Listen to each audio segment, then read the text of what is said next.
Di sebuah masa ketika Jawa diliputi kekacauan dan perampokan merajalela, muncul seorang pemuda misterius yang kelak menjadi wali paling dicintai rakyat.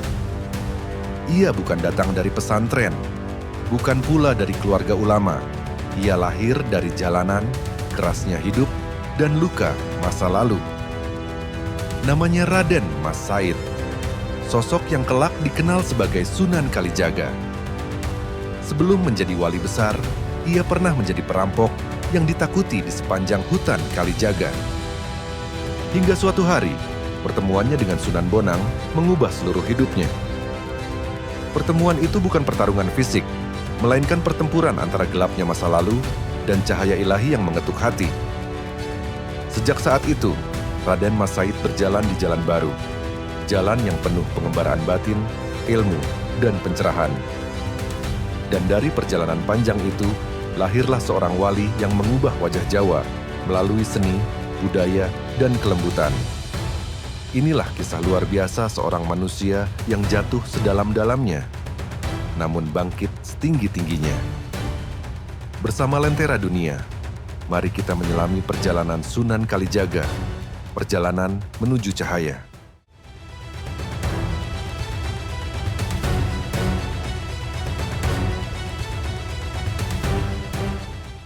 Raden Mas Said lahir sebagai keturunan bangsawan, namun kehidupannya tidak pernah berjalan tenang seperti seharusnya seorang putra ningrat. Sejak kecil ia menyaksikan kekacauan politik Jawa, perebutan kekuasaan, dan ketidakadilan yang membuat hatinya penuh kegelisahan. Ketika keluarganya tersingkir dari lingkaran kekuasaan, hidupnya berubah drastis dari kenyamanan istana menjadi kesulitan yang tidak pernah ia bayangkan. Dalam keterpurukan itulah, ia belajar bahwa dunia tidak selalu memihak pada kebenaran. Perjalanan hidup yang keras membuat Raden Mas Said tumbuh menjadi pemuda berani, kuat, namun hatinya dipenuhi luka dan kemarahan.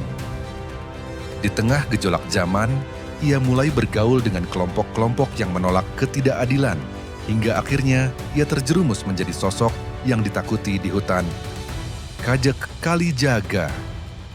Hutan itu menjadi tempat pelariannya, tempat ia melepaskan segala kemarahan melalui tindakan-tindakan yang kelak sangat ia sesali. Di sana ia dijuluki Brandal Lokajaya, pemuda yang sangat cerdas, berani namun tersesat oleh luka batinnya sendiri. Namun di balik kelamnya masa itu, Allah sedang menyiapkan jalan panjang menuju cahaya yang belum pernah ia bayangkan. Karena justru dari titik paling gelap itulah, perjalanan spiritual Sunan Kalijaga sesungguhnya dimulai.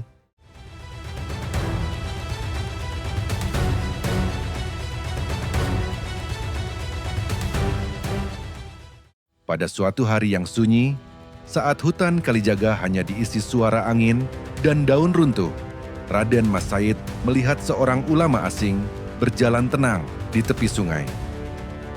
Sosok itu adalah Sunan Bonang, ulama muda yang memancarkan ketenangan meski berada di tengah hutan yang dipenuhi bahaya.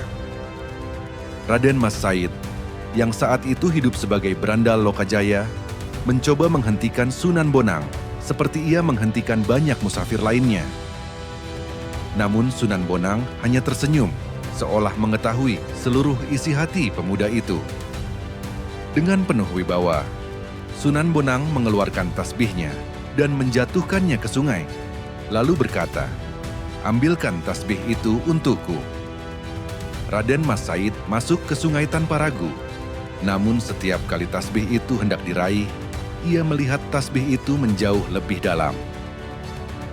Setelah berulang kali mencoba, ia naik ke permukaan kelelahan dan terkejut melihat Sunan Bonang memegang tasbih itu tanpa pernah beranjak. Seketika hati Raden Mas Said bergetar karena ia sadar sedang berhadapan dengan seseorang yang bukan manusia biasa. Sunan Bonang kemudian berkata lembut, "Wahai anak muda, kekuatanmu besar, tetapi arahmu salah."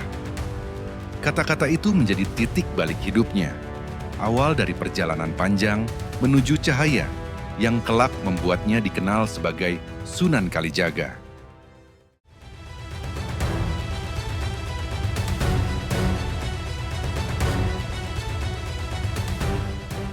Setelah pertemuan yang mengguncang hatinya, Raden Mas Said memohon kepada Sunan Bonang agar diterima sebagai murid. Sunan Bonang tidak langsung menerimanya, karena ia ingin menguji ketulusan niat pemuda yang dulu hidup sebagai perampok itu. Beliau memberikan ujian sederhana namun berat. Jaga tongkat ini, tetaplah berdiri di sini sampai aku kembali. Raden Mas Said menerima perintah itu tanpa bertanya, lalu berdiri memegang tongkat dengan seluruh keyakinannya. 1 hari berlalu, lalu 2 hari, lalu 3 hari. Namun Sunan Bonang tidak kunjung kembali. Raden Mas Said tetap berdiri, meski tubuhnya letih, perutnya lapar, dan hujan turun membasahi seluruh tubuhnya. Selama berhari-hari itu, ia tidak memikirkan dunia, hanya mengulang dalam hatinya, "Aku ingin berubah, aku ingin dekat dengan Allah." Keteguhan itu membuat hatinya perlahan bersih, seperti tanah kering yang akhirnya disentuh air hujan. Hingga akhirnya, setelah waktu yang sangat lama, Sunan Bonang kembali dan mendapati pemuda itu masih berdiri tegak dalam keheningan. Ujian itu lulus, dan sejak hari itu, Raden Mas Said diterima sebagai murid, memulai perjalanan suci menuju derajat seorang wali.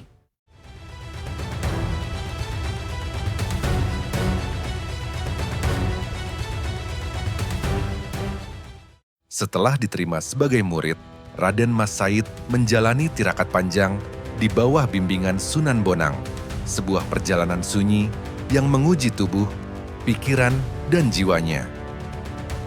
Salah satu tirakat terberat adalah berdiri berjam-jam di air sungai yang dingin sambil mengingat Allah dan melawan rasa sakit. Di sana, ia belajar bahwa kekuatan sejati bukan berasal dari otot dan keberanian, tetapi dari hati yang tunduk dan berserah kepada Sang Pencipta. Sunan Bonang selalu memantau dari jauh, memastikan bahwa tirakat itu membentuk kebeningan jiwa, bukan sekadar penderitaan. Di malam-malam tertentu, Sunan Bonang mengajarkan zikir dan doa-doa yang membuat hati Raden Mas Said semakin tenang dan bercahaya. Dalam kesunyian itu, ia mendengar suara hatinya sendiri, suara yang selama ini terkubur oleh amarah dan dendam masa lalu. Setiap tetes air sungai, setiap tiupan angin malam, seolah menghapus satu persatu luka yang selama ini ia pendam. Perlahan, sifat kerasnya luluh dan digantikan dengan kelembutan yang kelak menjadi ciri khas dakwahnya. Tirakat panjang itu membuatnya memahami hakikat diri, bahwa kesombongan harus dilebur dan kebenaran hanya datang pada hati yang bersih. Dan dari tirakat inilah Sunan Kalijaga lahir, bukan sebagai berandal Lokajaya, tetapi sebagai manusia baru yang siap membawa cahaya bagi tanah Jawa.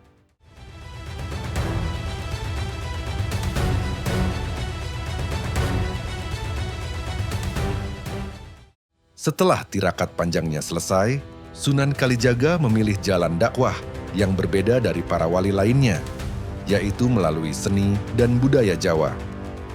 Beliau memahami bahwa hati masyarakat Jawa tidak mudah disentuh dengan kata-kata keras, tetapi dengan keindahan. Sunan Kalijaga lalu mempelajari wayang, tembang, gamelan, dan seluruh bentuk kesenian lokal hingga menguasainya dengan sangat dalam. Dalam setiap pertunjukan wayang, beliau menyelipkan nilai-nilai tauhid, akhlak, dan kelembutan tanpa mengubah akar budaya yang sudah ada. Tokoh-tokoh wayang yang dulu mewakili ajaran Hindu, ia ubah maknanya menjadi simbol perjalanan manusia menuju cahaya. Beliau menciptakan tembang-tembang Jawa yang berisi nasihat lembut, seperti ilir-ilir, yang mengajak manusia bangun dari tidurnya dan kembali kepada Allah. Melalui seni inilah, ajaran Islam masuk ke rumah-rumah rakyat tanpa menimbulkan penolakan atau ketakutan. Dakwahnya memadukan budaya dan agama menjadi satu harmoni yang indah, membuat masyarakat merasa dekat dan dihargai. Keindahan dakwah Sunan Kalijaga bukan hanya pada kata-katanya, tetapi pada caranya memuliakan budaya sebagai jembatan menuju kebenaran. Oleh sebab itu, beliau tidak hanya dikenang sebagai wali, tetapi sebagai seniman besar yang membawa cahaya Islam melalui keindahan.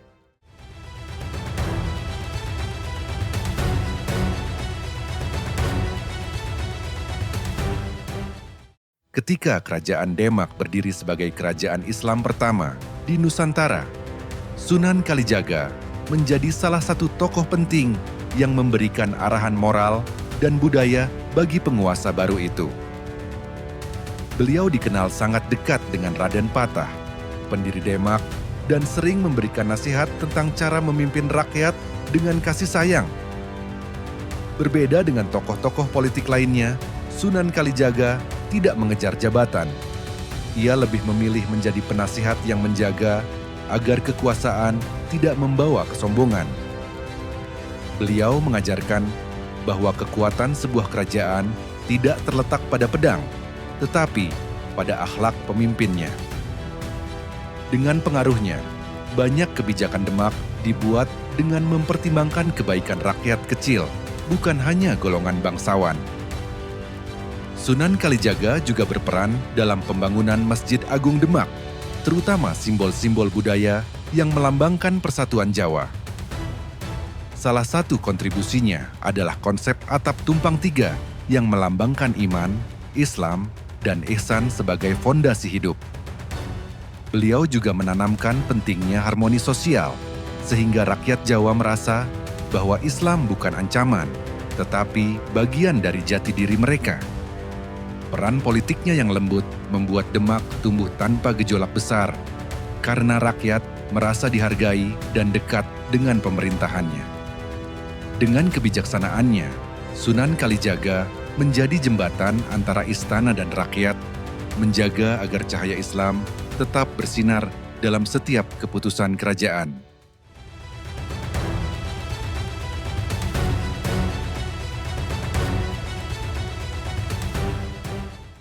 Sunan Kalijaga dikenal bukan hanya sebagai seniman dan wali besar, tetapi juga sebagai guru yang meninggalkan ajaran-ajaran mendalam tentang kehidupan. Salah satu ajaran yang paling terkenal adalah urip iku urup, yang berarti hidup itu harus memberi cahaya bagi orang lain. Menurut beliau, seseorang belum hidup dengan baik jika keberadaannya tidak bermanfaat bagi sesama. Ajaran penting lainnya adalah menghindari sifat sombong, karena kesombongan adalah tirai paling tebal yang menghalangi cahaya Allah. Sunan Kalijaga juga menekankan prinsip ngeli nanging ora keli, yaitu mengikuti alur masyarakat tanpa kehilangan jati diri. Inilah sebabnya beliau mudah diterima di seluruh lapisan masyarakat, karena beliau tidak memaksa, hanya mengarahkan. Beliau mengajarkan bahwa dakwah bukan tentang menang berdebat, tetapi menang menyentuh hati. Dalam filsafatnya, orang yang paling kuat bukan yang menguasai orang lain, tetapi yang mampu menaklukkan hawa nafsunya sendiri. Karena itu, beliau lebih memilih kesederhanaan, kedekatan dengan rakyat, dan kelembutan dalam berbicara sebagai jalan dakwahnya. Dan dari ajaran-ajaran inilah, Sunan Kalijaga menjadi simbol Islam yang ramah, membumi, dan penuh cinta bagi masyarakat Jawa hingga hari ini.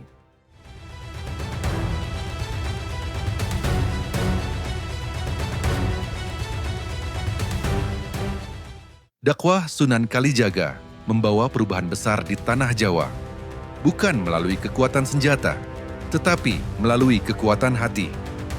Pendekatannya yang menghormati budaya membuat masyarakat merasa dekat, sehingga ajaran Islam diterima tanpa penolakan.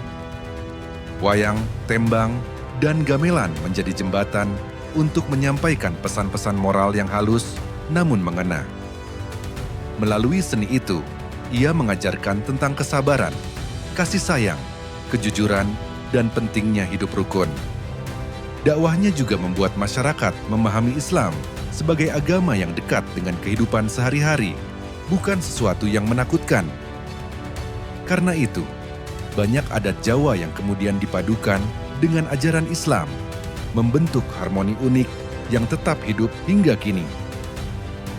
Sunan Kalijaga juga membuka ruang dialog antara ulama dan rakyat, sehingga ajaran Islam tidak terasa jauh dari kehidupan mereka. Beliau selalu menekankan pentingnya sopan santun, gotong royong, dan saling menjaga, yang kemudian menjadi identitas masyarakat Jawa Muslim. Tak hanya rakyat biasa, para bangsawan dan pemimpin pun menghormati kebijaksanaannya, sehingga pengaruhnya meluas hingga ke lingkaran istana. Dari seni, budaya, hingga tatanan sosial, jejak Sunan Kalijaga tetap hidup, menjadi cahaya yang terus menerangi tanah Jawa selama berabad-abad.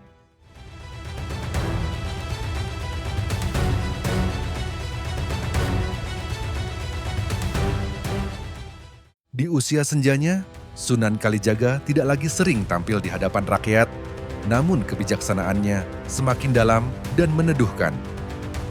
Beliau lebih banyak menghabiskan waktu dalam zikir, doa, dan merenungi perjalanan panjang hidupnya. Murid-murid dan rakyat dari berbagai daerah datang silih berganti, meminta doa dan nasihat untuk menghadapi kehidupan. Meski tubuhnya tidak sekuat dulu, tutur kata dan senyumnya tetap menghadirkan keteduhan yang sulit dijelaskan. Sunan Kalijaga mengajarkan bahwa kejayaan seseorang bukan di masa mudanya, tetapi di akhir hidupnya, ketika ia kembali dengan hati yang bening. Hingga akhirnya, pada suatu malam yang tenang, beliau berpulang dengan penuh kedamaian, meninggalkan dunia seperti sungai yang kembali ke lautan. Kabar wafatnya membawa duka mendalam bagi masyarakat Jawa, karena mereka kehilangan sosok yang telah menjadi cahaya dalam hidup mereka. Namun ajaran beliau tidak pernah padam. Ia hidup dalam wayang, gamelan, tembang, dan akhlak masyarakat hingga berabad-abad kemudian. Nama Sunan Kalijaga menjadi simbol Islam yang lembut, membumi, dan penuh cinta. Ajaran yang selalu relevan untuk setiap zaman. Dan hingga hari ini, beliau tetap dikenang sebagai wali yang menyatukan Islam dan budaya Jawa menjadi cahaya yang menerangi Nusantara.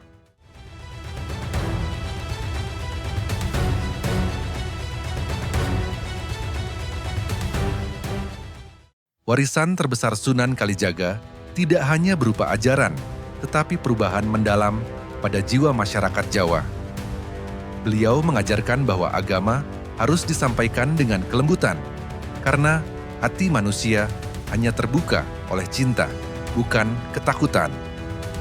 Melalui seni, ia melahirkan harmoni indah antara budaya Jawa dan nilai-nilai Islam yang membuat dakwah terasa dekat dan alami. Pendekatan kebudayaannya menjadi model dakwah yang hingga kini digunakan para ulama di Nusantara. Gerakan gotong royong, kesantunan Jawa, hingga tradisi selametan adalah jejak pengaruh lembutnya yang terus bertahan. Karya-karya seninya, seperti tembang ilir-ilir, menjadi pengingat bahwa manusia harus bangun dari kelalaian dan kembali kepada cahaya. Sunan Kalijaga juga meninggalkan falsafah hidup yang tetap relevan. Hidup harus menjadi cahaya bagi sesama, meski kecil dan sederhana. Ajarannya bukan tentang ritual semata, tetapi tentang bagaimana manusia bersikap baik, rendah hati, dan saling menjaga.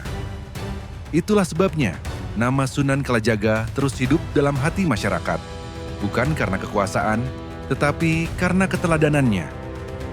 Dan selama seni, budaya, dan akhlak baik tetap dijaga, cahaya Sunan Kalijaga akan terus menyinari Jawa dan Nusantara untuk selamanya.